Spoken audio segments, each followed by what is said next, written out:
lavou a minha mente e coração. Foi aquilo que nós cantamos. Fiquei pensando um pouco nisso agora. A guerra por sua mente. Todos nós já ouvimos a expressão: mente vazia é oficina do diabo. Apesar de popular, ela não é verdade. Não existem mentes vazias. Nós sempre estamos com as nossas mentes em algo. Esvaziar a mente não é possível. Aqui louvando, eu clamando ao Senhor: Senhor, eu quero louvar o Teu nome, eu quero louvar a Tua pessoa. Não deixa eu divagar, Senhor. Mas como nós somos tendentes a isso. Nossas mentes são campos de batalha. Agora mesmo eu estou tentando falar para vocês e para mim. E nesse momento há uma guerra. É triste pensar, mas alguns de vocês não vão entender, não querem entender. Não tem compreensão disso, que é tão real, apesar de nós não vermos. Não é uma linguagem simbólica. É real. Em nossas mentes se depositam, e aqui provas de que essa luta é real, a ansiedade, é ou não é? O medo. Quem de nós não passa por isso? As dúvidas, as tentações, a justiça própria. Quando eu tenho meu ego ferido, a racionalização do pecado, quando eu tento, na minha mente, de todas as formas, justificar os meus pecados. Tudo isso acontece na nossa mente. No preparo do estudo, por exemplo, o meu desejo e a luta de: Senhor, revela essa verdade para os meus irmãos que vão estar lá, porque nós vamos falar especificamente para os irmãos em Cristo, e revela para mim. Transforma a minha mente, Senhor. Na tentativa de, ainda que eu saiba que eu não posso, eu tentar convencer. E o Senhor fala assim: você não pode. Você não pode convencer nem a você mesmo. Tudo isso se dá na nossa mente. A guerra na mente, ela é tão séria que o inimigo das nossas almas age especificamente nessa área com um objetivo máximo, que está no primeiro texto nosso, 2 Coríntios, no capítulo 4, versículo 4. E esse aqui, Paulo resume qual é o objetivo daquele que veio matar, roubar e destruir.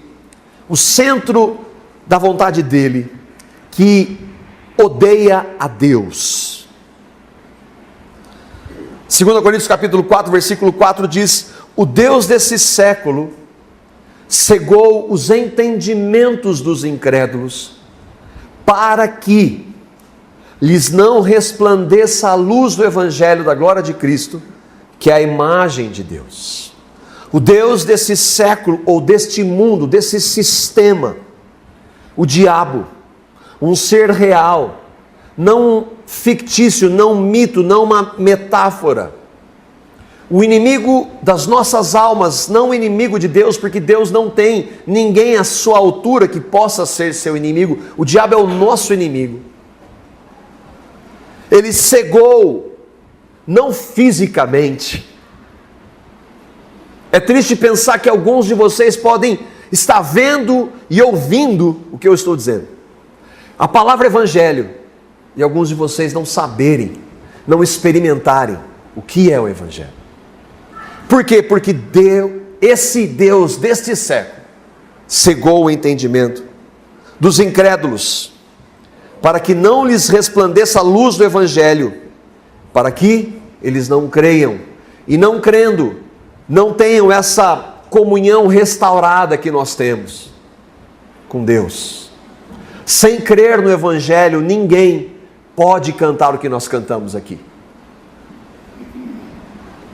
Sem crer no Evangelho, sem experimentar o Evangelho, não sem participar de uma religião evangélica, mas sem experimentar genuinamente o Evangelho. Eles ouvem o Evangelho, mas as suas mentes racionalizam. Não, como o Flávio falou, você gosta de acreditar em Jesus que morreu por mim? Isso não tem lógica na minha mente racional que está cega pelo Deus desse século. Eles não estão isentos. Conquanto tenha sido o diabo que os cegou, eles são responsáveis quando ouvem que Deus amou o mundo de tal maneira que deu o seu Filho, para que todo aquele que nele crê não pereça, mas tenha a vida eterna. Eles não recebem o Evangelho, por quê? Porque eles amaram mais as trevas do que a luz. Eles são totalmente responsáveis, ainda que a cegueira tenha sido produzida pelo diabo. Por que a gente está falando disso? Porque a guerra pelas nossas mentes é para exemplificar o título da nossa reflexão e que se fundamenta em Romanos no capítulo 12, versículo 2. A palavra de Deus é tão rica em tratar desta área, mente, pensamento, entendimento. E às vezes ela fala da expressão coração como sendo isso. E não existe neutralidade aqui. Ou a sua mente está focada nas coisas que são do alto, como nós vamos ver, ou nas coisas que são da terra, ou que são deste mundo, desse sistema, deste mundo que jaz onde? Nesse que veio para cegar. E o que é triste pensar é que muitos de nós, cristãos, não percebemos isso. Cristãos.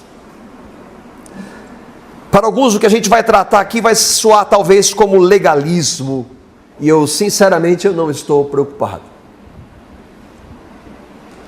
Eu espero pelo contrário que se você realmente crê em Cristo, porque isso é para mim e para você, que seja uma palavra que venha do Senhor, e que nós a vejamos como uma palavra de Deus, não como alguém que está dando algum recado para quem quer que seja, ou alguém que está isento disso, que está acusando quem quer que seja, não.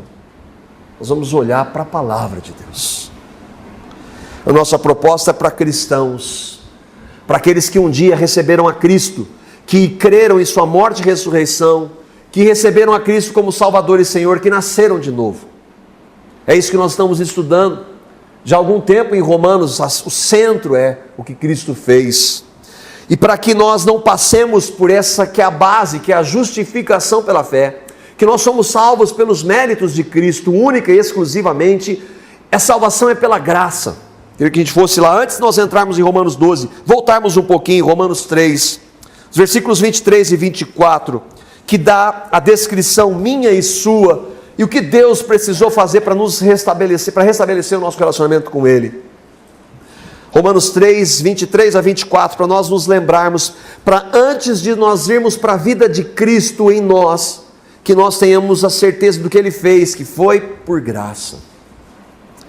Porque todos pecaram, estão destituídos da glória de Deus, sendo justificados gratuitamente por sua graça, mediante a redenção que há em Cristo Jesus. Nós cantamos, Tu és a minha justiça. Cristo é a minha justiça, não sou eu que me justifico pelo que eu faço ou deixo de fazer, Cristo é a minha justiça. A salvação é pela graça. Ninguém é salvo por obedecer à palavra de Deus. Agora, um salvo verdadeiro deseja, almeja, tem como objetivo Obedecer ao Deus que o salvou. Não para ganhar algo em troca, mas por amor a esse Deus que o salvou. Nosso companheiro de estudos, o irmão Martin Lloyd Jones, quando eu encontrá-lo lá no céu, eu vou agradecê-lo pelas vezes que, lendo o que ele, nos estudos dele de Romanos, o que ele pôde trazer para nós, ele diz sobre isso, sobre essa questão que nós vamos entrar da vida prática. Ele diz assim: cristianismo não é somente ensino ou doutrina, é também vida. Não é tão somente um modo de pensar, mas é também um modo de viver, uma forma de comportamento. Deus fez o homem e a mulher, colocou-os no mundo, e o seu propósito era que vivessem em comunhão com Ele. Mas eles pecaram e caíram. E o objetivo da salvação em Cristo é restaurá-los para aquele modo de viver, aquele modo inicial. Até agora, com algumas exceções, porque Paulo trabalha algumas questões práticas do capítulo 1 até o capítulo 11, tudo que nós vimos são os fundamentos da fé em Cristo. Como nós vimos, a natureza de pecado, a justificação pela fé, que a religião não pode mudar ninguém, que nós somos salvos pela graça, que Cristo não somente morreu por nós, mas nos fez morrer no seu corpo, quando eu estou crucificado com Cristo, ele diz. Mas que isso não é uma doutrina apenas, elas são verdades doutrinárias, fundamentos da fé, mas elas não devem ficar, e não têm o propósito de ficar somente no campo da mente. Elas vão necessariamente, se for verdade, se manifestar na vida daqueles que creem.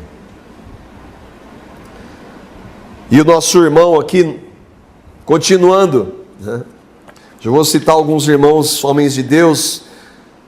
Ele diz assim, falando sobre termos tratado dos fundamentos: qual é a reação de vocês quando terminamos a grande sessão doutrinária e passamos esses capítulos práticos, aquilo que nós vimos em Romanos, os irmãos que têm acompanhado?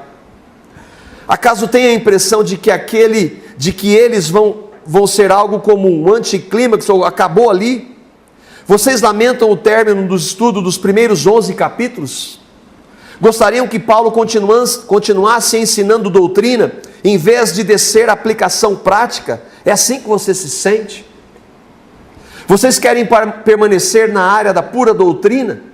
Vocês acham um tanto enfadonho e de mau gosto terem que baixar ao nível das trivialidades da fé cristã? O homem que escreveu os primeiros 11 capítulos é o mesmo que escreveu a parte restante da epístola, e como ele passa adiante, nós também devemos passar.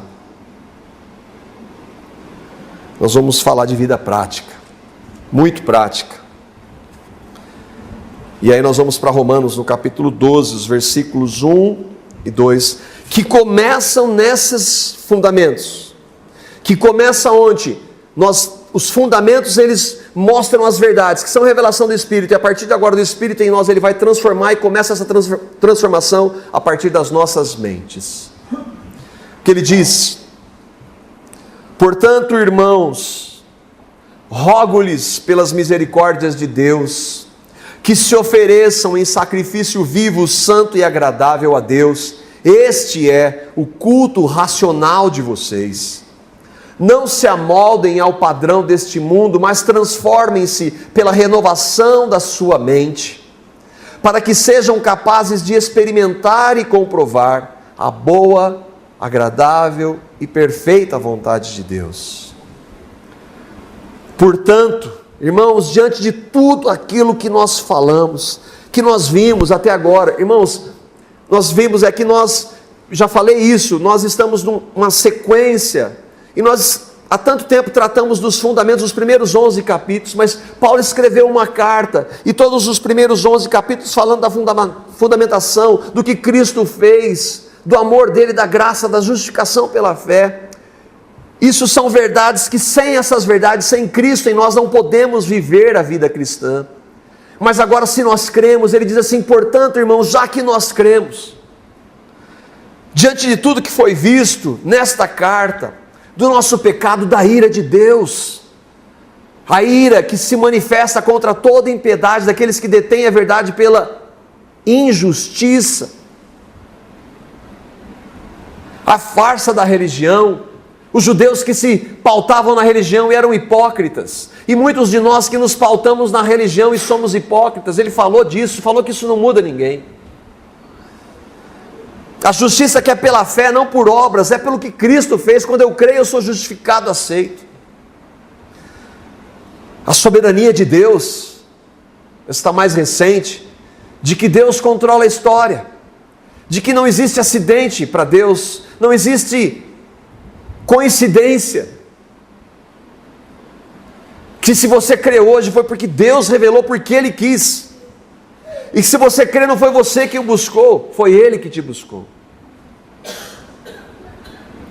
Portanto, irmãos em Cristo, que nasceram de novo, este é o alvo. Se você crê, Paulo está falando para você, está falando para mim. Irmãos, eu rogo-lhes, não é imposição, agora é assim, não é uma ditadura. Irmãos, eu imploro a vocês, eu clamo a vocês, eu encorajo a vocês, não por vocês, mas pelas misericórdias de Deus, essas misericórdias que todos os dias se renovam para mim e para você, por essa misericórdia, irmãos, se você crê em Cristo, se você professa a Cristo, se isso é verdade, irmãos, eu suplico a vocês,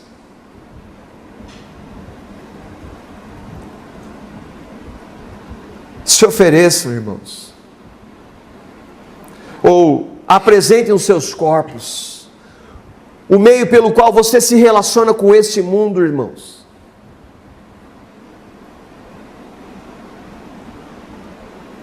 Os corpos que são físico e alma, mente.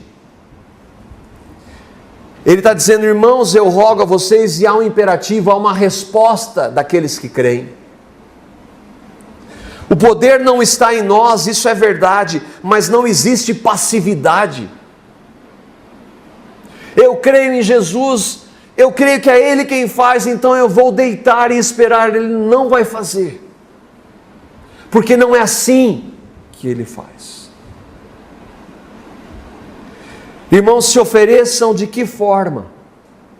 Em sacrifício,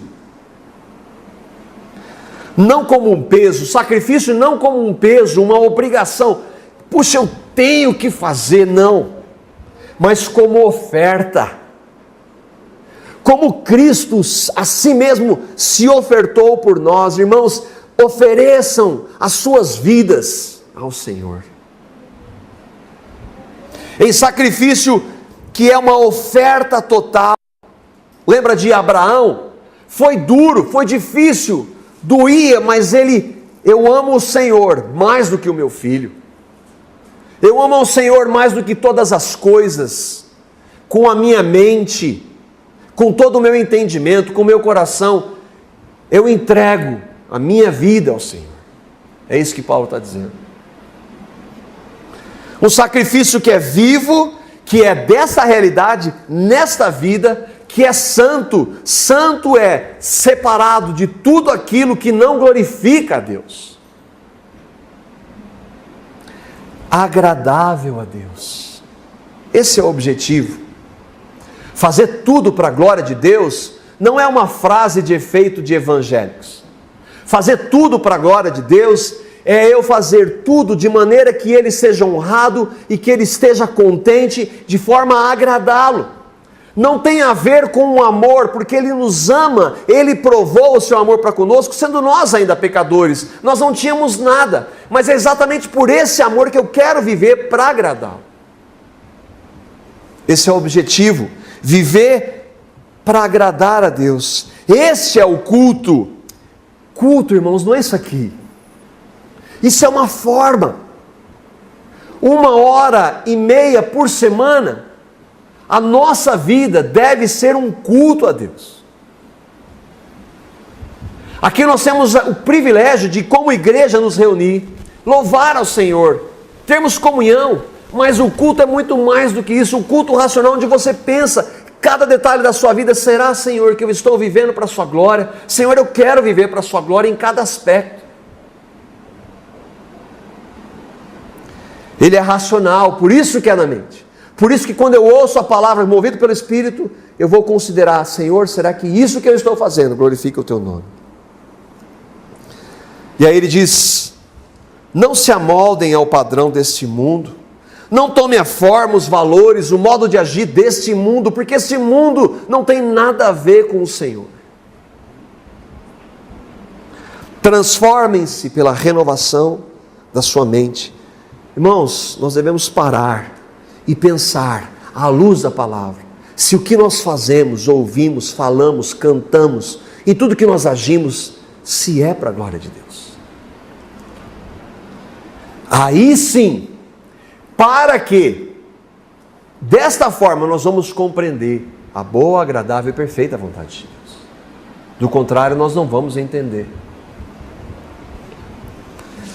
Você percebe que a mente está conectada à vida, não faz distinção, não é encher de conhecimento, conhecer muito e não ter nada de vida, isso não vale nada. Não há essa separação entre mente e vida na palavra de Deus. Como é que se vive isso na prática, no dia a dia? Eu gostaria de a gente pensar, de modo muito prático, que é o que Paulo disse aqui, e o que ele vai falar muito agora e nos outros textos que nós vamos ler, que nós pensássemos e considerássemos: será que nós estamos vivendo para a glória dele? Primeiro ponto: se você crê, há um desejo em sua mente e coração de viver de verdade para a glória de Deus. Não fazer tudo para a glória de Deus da boca para fora, mas de verdade, você quer mesmo? Você tem esse desejo? Esse desejo tem implicações. Primeiro, nenhuma forma de pecado, absolutamente nenhuma forma de pecado, glorifica a Deus. Quando a palavra diz: tudo me é lícito, ou me é permitido, ou legítimo, isso não se aplica ao pecado. O pecado nunca é lícito, nunca é legítimo. O pecado não é permitido no sentido legítimo. Eu sei que se eu pecar, filhinhos, não pequem. Se vocês pecarem, se porventura, ou seja, não faz parte, você tem um advogado, não é esse o problema. Mas não é legítimo, não é lícito, não glorifica a Deus. Jesus morreu, irmãos, por causa dos pecados. Se Deus teve que tomar essa decisão radical de mandar Cristo sem pecado, Deus encarnado, para morrer pelos pecados, como que é lícito que eu, como crente em Cristo, peque? Às vezes nós estamos tão enredados no mundo que precisamos clamar. Salmo 139, os versículos 23 a 24. Eu fiz isso ontem. Salmo 139, versículos 23 a 24. Nós precisamos fazer isso, irmãos. Sonda-me, ó Deus, e conhece o meu coração. Prova-me e conhece os meus pensamentos. Vê se há em mim algum caminho mau e guia-me pelo caminho eterno. Quem vai fazer tudo isso? Está em destaque aqui: Deus.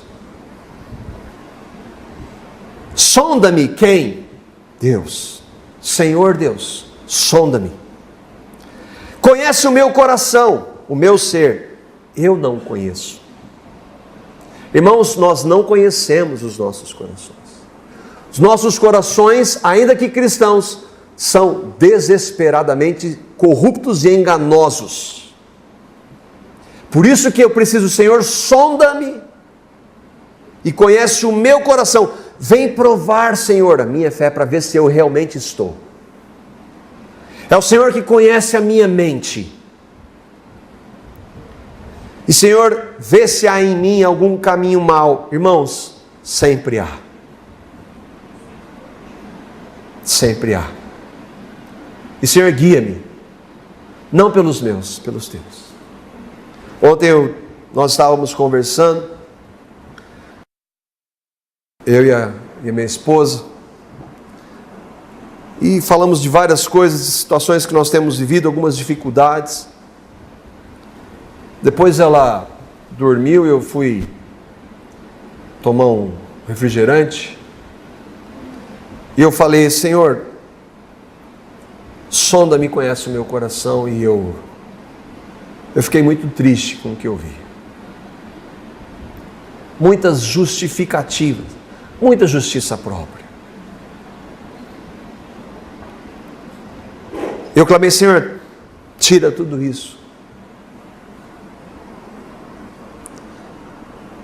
Muito considerar onde eu estou certo e onde o outro está errado. Não é meu papel. Não é meu papel. Nosso coração é desesperadamente corrupto, só Ele pode. Nós racionalizamos o pecado.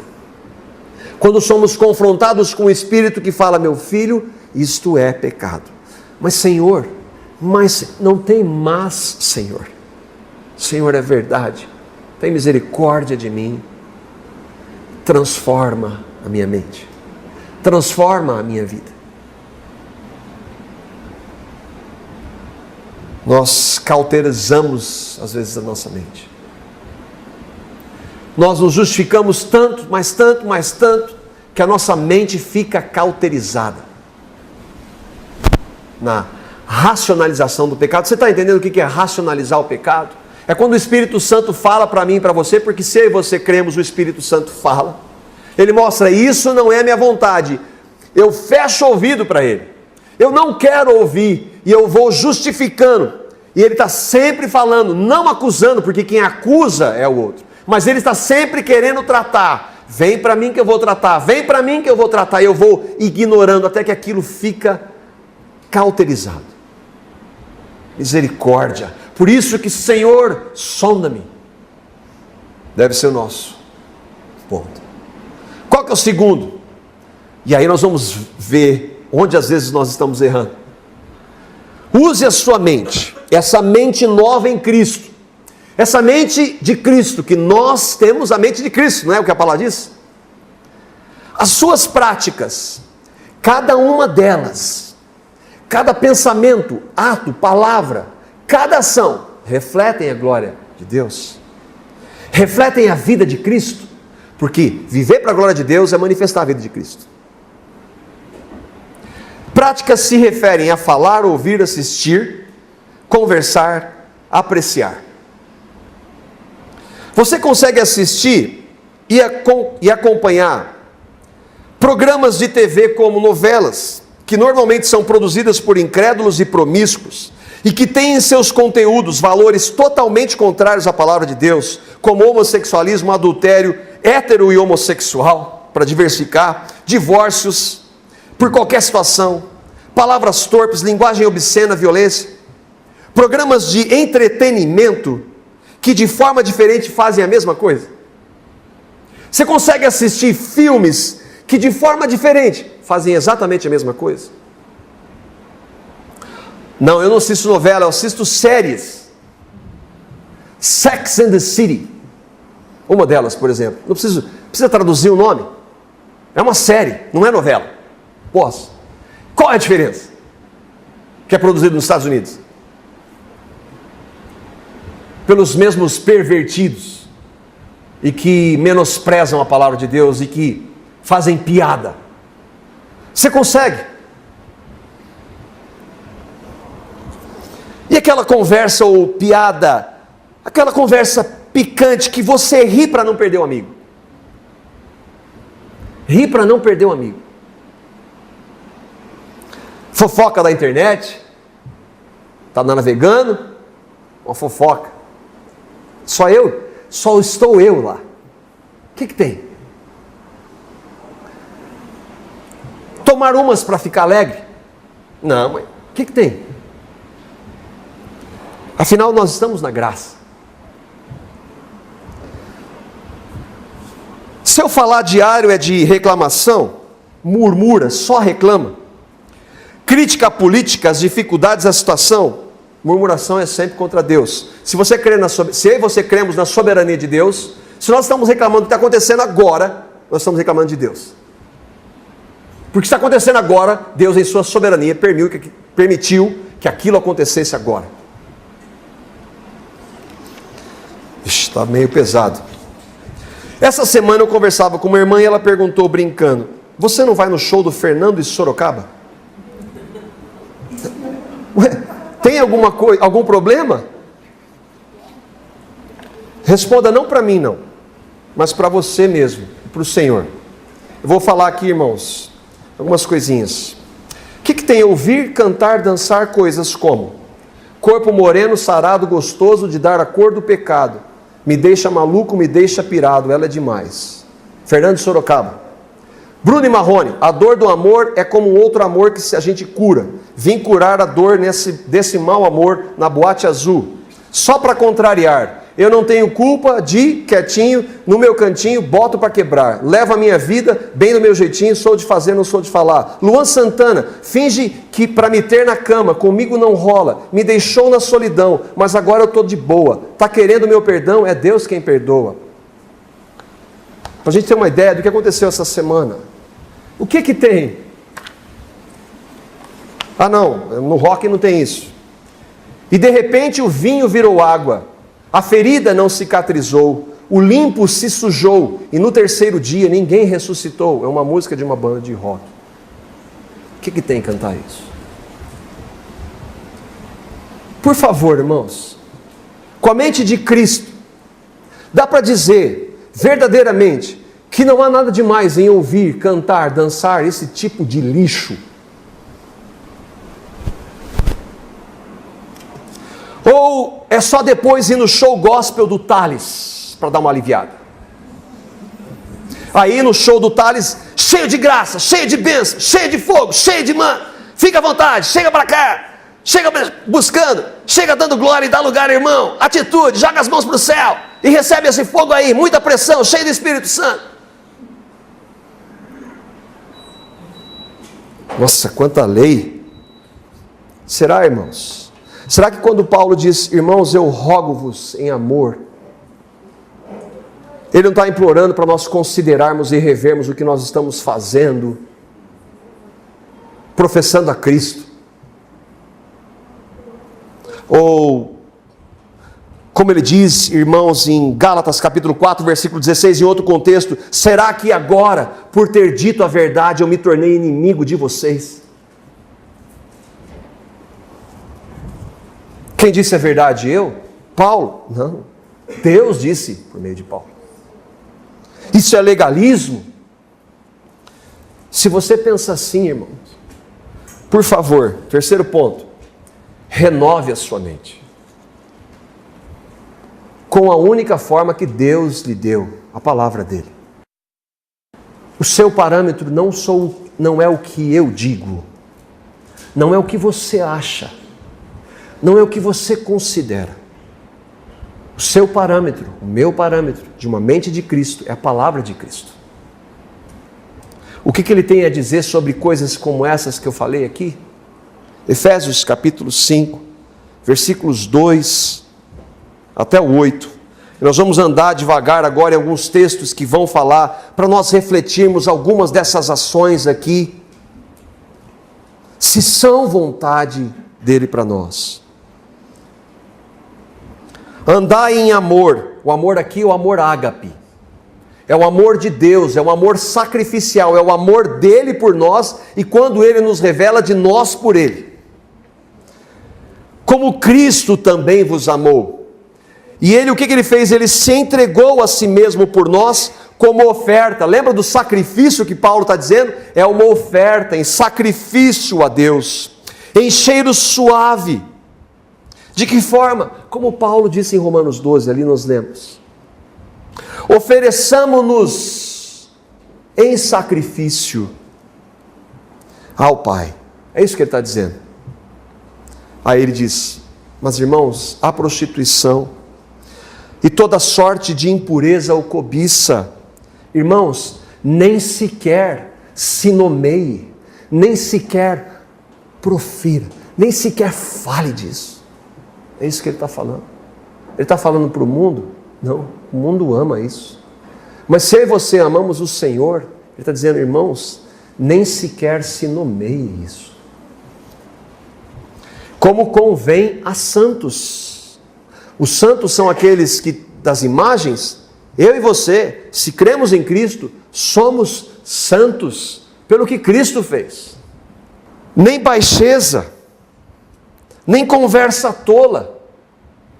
É ler isso, irmãos. Nem gracejos indecentes. O que esse tipo de prática que nós mencionamos algumas para ser muito pouco, fazem exatamente isso. Coisas essas que não convêm, mas antes ações de graças, porque bem sabeis, vocês sabem disso. Por que nós sabemos? Porque nós éramos assim. Outrora nós éramos assim, mas agora em Cristo isso mudou.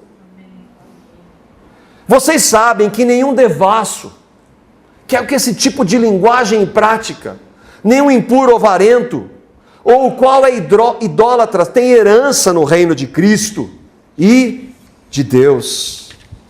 Ninguém vos engane com palavras vãs, porque sobre estas coisas vem a ira de Deus, dos filhos da desobediência, aqueles que obstinadamente não querem e vivem nessas práticas. Portanto, irmãos, eu rogo a vocês, não sejam participantes com eles. Nós éramos filhos da desobediência, irmãos. O que nós temos a ver com desobediência agora? Nós somos comprados pelo sangue de Cristo. Nós não cantamos isso, irmãos. O que isso significa? Que Ele foi lá, pagou, e eu continuo a fazer o que eu quero.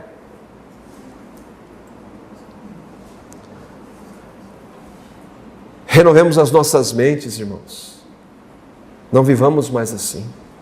Paulo disse, irmãos, eu rogo a vocês, não sejam participantes com eles, pois outrora éreis trevas. Tudo isso vem das trevas. Mas agora nós somos luz em Cristo. Se nós somos luz em Cristo, nós devemos meditar nisso, viver isso, andar na luz. Efésios 4, versículos 22 a 32, nós estamos lendo o que a palavra de Deus diz. Diz para nós que cremos, quanto à maneira antiga de viver, destas práticas pecaminosas que eu e você vivíamos, como filhos da desobediência, que nós fazíamos, pelas quais nós então não herdaríamos o reino de Deus. Vocês foram ensinados, quanto a essa prática, ensino é para aqueles que creem, vocês foram ensinados a despir-se. A capacitação está em Cristo, é nele que nós devemos buscar. Mas há uma resposta, vocês foram ensinados em Cristo a abandonar isso. De quem? Do velho homem. Quem é o velho homem? Que se corrompe por desejos enganosos, a serem renovados. Nós somos chamados a sermos renovados no nosso modo de pensar. A mente de Cristo. O que eu faço, o que eu digo, o que eu falo, o que eu ouço, o que eu vejo, glorifica a Deus. Reflita, reflitamos. Começa na mente, Romanos 12, nós estamos falando a mesma coisa ou não, irmãos? Revista-se do novo homem, a capacitação não está em nós, está em Cristo, mas como eu vou me relacionar com Cristo quando eu estou vivendo nas práticas onde Ele não está? O poder é dele, a capacitação é dele, o dar de Paulo é pelas misericórdias dele, irmãos, considerem. Nós somos chamados para nos revestir do novo homem que é criado para a semelhança de Deus, irmãos. Nós somos chamados para viver dessa forma. Em justiça, em santidade, provenientes da verdade. Portanto, cada um de vocês deve. E aí ele vai falar de várias práticas. Cada um de nós, se nós cremos, deve o quê? Abandonar a mentira, qualquer forma de mentira, irmãos. Nosso Pai não é mais o Pai da mentira. Devemos abandonar a mentira e falar a verdade ao seu próximo. Pois todos somos membros de um só corpo. Quando vocês ficarem irados, e a ira, uma ira santa, existe, claro, contra a injustiça, mas ela não deve sair da justiça e dar ocasião à carne e virar pecado, é isso que ele está dizendo. Quando vocês ficarem irados, não pequem. Apaziguem a sua ira, antes que o sol se ponha, resolva aquilo diante do Senhor, busque ao Senhor. E não dê lugar ao diabo. O que furtava, não furte mais. Mas tem que ensinar cristão isso? Claro que tem. Antes trabalhe fazendo algo de útil com as mãos, para que o tenha que repartir com quem estiver em necessidade. Nenhuma palavra torpe. Nenhuma palavra torpe. O que é palavra torpe? Algo que não edifica, que é inútil, que é corrupto, que é depravado, que é obsceno, que é nojento, impuro, sujo. Nenhuma palavra torpe saia da boca de vocês. É prático, não, irmãos? Mas apenas o que for útil, ou há que for útil para edificar os outros, conforme a necessidade, para que conceda graça aos que ouvem. Quando as pessoas que sabem que nós professamos a Cristo, quando eles nos ouvem, será que eles ouvem isso? Não entristeçam, porque quando nós fazemos isso, o que nós fazemos? Quando nós saímos, nós entristecemos o Espírito Santo de Deus. Não entristeçam o Espírito Santo de Deus. Nós somos selados com Ele. Ele habita em nós. Não entristeçam o Espírito Santo de Deus com nenhuma forma de pecado. Livrem-se de toda amargura, indignação, ira, gritaria e calúnia, bem como de toda a maldade. Sejam bondosos, compassivos uns com os outros, perdoando-se mutuamente, assim como Deus perdoou vocês em Cristo. Irmãos, nós somos chamados a substituir o secular, que é do mundo, pelas coisas do alto, pelo celestial. Nós somos chamados a jogar fora o lixo, irmãos, porque não glorifica o nosso Senhor. E se você teve uma experiência de conversão genuína, lembra da expressão o primeiro amor? Quando você ouviu do Evangelho, que foi impactado pelo Espírito Santo e ele te levou a ter nojo do pecado. E às vezes você tomava umas decisões radicais. Eu fiz isso. Um monte de disco que eu tinha lá, taquei fogo, joguei fora. Depois eu falei, puxa, isso é legalismo. Se eu fosse pegar e ouvir aquilo hoje com a mente de Cristo, eu ouvi, considerar, ia jogar fora. Ah não, tudo é ruim? É claro que não. Claro que não. Mas nós entendemos que com a mente de Cristo, ainda que exista uma graça comum, que Deus, Ele estabelece, Ele oferece essa graça para todos. São raríssimas as vezes que nós podemos aproveitar alguma coisa que não venha do Senhor. E ontem, depois que eu estava pensando nisso, eu fui ler um homem chamado John Owen. Ele viveu no século 17. Ele era chamado de um grupo chamado puritano, que eram homens que as vidas deles, é claro que houve extremos, eles desejavam viver para a glória de Deus. Eles desejavam viver intimamente com o Senhor. Isso refletia na vida. E ele escreve assim: considere o perigo disso, de ser endurecido pelo pecado. Isto o apóstolo ordena severamente em Hebreus. Ele diz, Hebreus 3, 12 e 13, tende cuidado, irmãos. Está falando para mim e para você. Jamais aconteça haver em qualquer de vós perverso coração de incredulidade, que vos afaste do Deus vivo. Pelo contrário, exortai-vos mutuamente cada dia, durante o tempo que se chama hoje, a fim de que nenhum de vós seja endurecido pelo engano do pecado. É possível, mesmo como cristãos. Tende cuidado, ele diz, usem todos os meios, considerem suas tentações, vigiem diligentemente. Há uma traição, um engano no pecado, e isso tem a tendência de endurecer os seus corações para com o temor de Deus. Você que costumava tremer diante da presença de Deus, não ter medo, ninguém tem medo de Deus, mas é temor ao Senhor. Ele é meu papai, mas eu tenho reverência ao Deus Todo-Poderoso. Ele é santo, justo, e eu sou sujo, então diante dele eu tenho temor.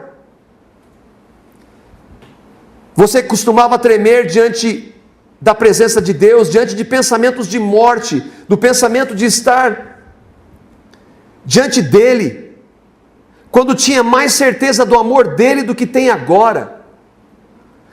Terá uma dureza de espírito que não o deixará ser tocado por essas coisas, quando eu e você somos confrontados com verdades como esta, e nós vemos que nós as praticamos. Nós vamos racionalizar o nosso pecado, ou vamos dizer, Senhor, tem misericórdia, tira isso para a tua glória. Não importa o que os outros digam, não importa o que me chamem de fanático, de legalista, de religioso, de judaizante. Senhor, eu quero viver para a sua glória. Eu sei, Senhor, que se eu errar eu já fui perdoado. Eu sei, Senhor, que a sua graça é superabundante, não importa se eu pecar, mas é por isso, Senhor, que eu quero viver para a sua glória. Eu quero viver em santidade porque o teu nome seja honrado.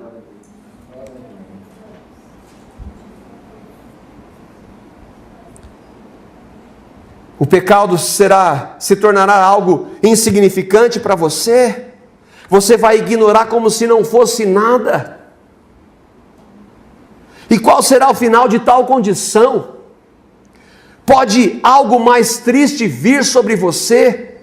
Isso já não é o suficiente para fazer qualquer coração tremer, pensar em ser levado a essa condição em que se pensa do pecado como algo sem importância. Pensamentos de desprezo a respeito da graça, porque é isso que nós fazemos quando nós dizemos que não tem importância. Da misericórdia, do sangue de Cristo, da lei, do céu, do inferno, todos vão na mesma direção.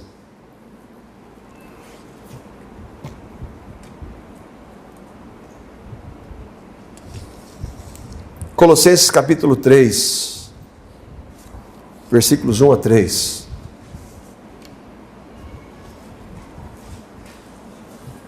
Se nós cremos, portanto, o mesmo portanto de Romanos capítulo 12, versículo 1.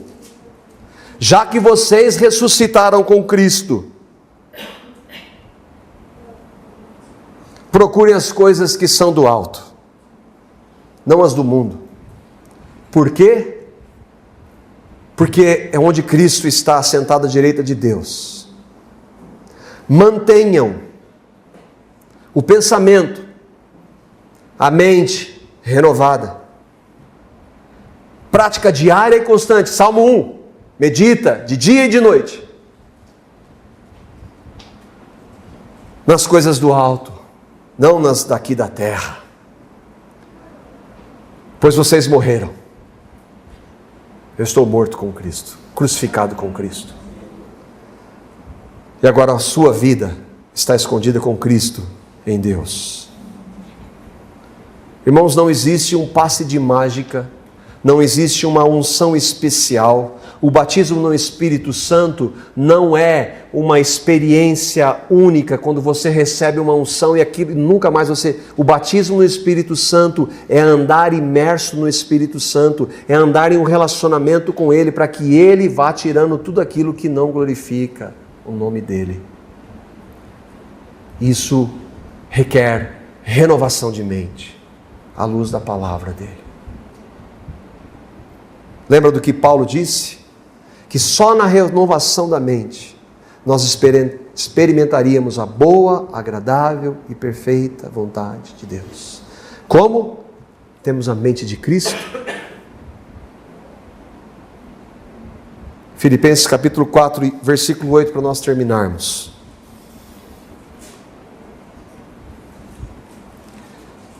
Irmãos, vamos olhar para esse texto, um resumo, e considerar as nossas ações. Além disso, irmãos em Cristo, tudo, nada do resto, tudo que é verdadeiro, tudo que é nobre, que honra a Deus, tudo que é justo, tudo que é puro, tudo que é amável, tudo que é de boa fama, tudo que é virtuoso e louvável, eis o que deve ocupar, fazer morada na minha e na sua mente. Se isso for verdade, as nossas vidas serão transformadas. Eu nunca conversei, irmãos, com verdadeiros irmãos em Cristo, que quando confrontados com essas verdades, ainda que relutassem, por se reconhecerem nessa situação, a situação de vergonha, de culpa, irmãos em Cristo, dissessem, é verdade, isso não faz mal não. Não, irmãos, porque o Espírito Santo fala conosco. A nossa questão é como nós vamos responder a Ele. Racionalizando ou tendo a mente de Cristo. Se você acha que tudo isso é bobagem, eu diria que você precisa nascer de novo. Precisa nascer de novo.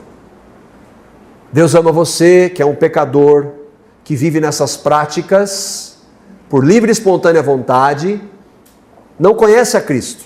Deus ama você mesmo assim, e Ele veio por você e morreu na cruz, levou essa natureza sua de pecado por amor e de graça na cruz. Ele morreu a sua morte e deu uma nova vida na sua ressurreição. Você precisa crer nisso. E você só pode crer pela revelação do Espírito. Você não entende e peça, meu Deus, eu quero isso para mim. Agora, se você já crê nisso, de verdade, todas as vezes que você for falar, ouvir, pensar, agir, omitir, cantar, dançar, considere o que Deus diz. Considere e peça ao Senhor que o capacite. Peçamos ao Senhor que nos capacite a viver para a glória dEle. Para a glória dEle. Se nós andarmos com Ele, se nós andarmos em espírito, é possível que nós jamais cedamos à carne. Se nós cremos e errarmos no processo, nós vamos errar.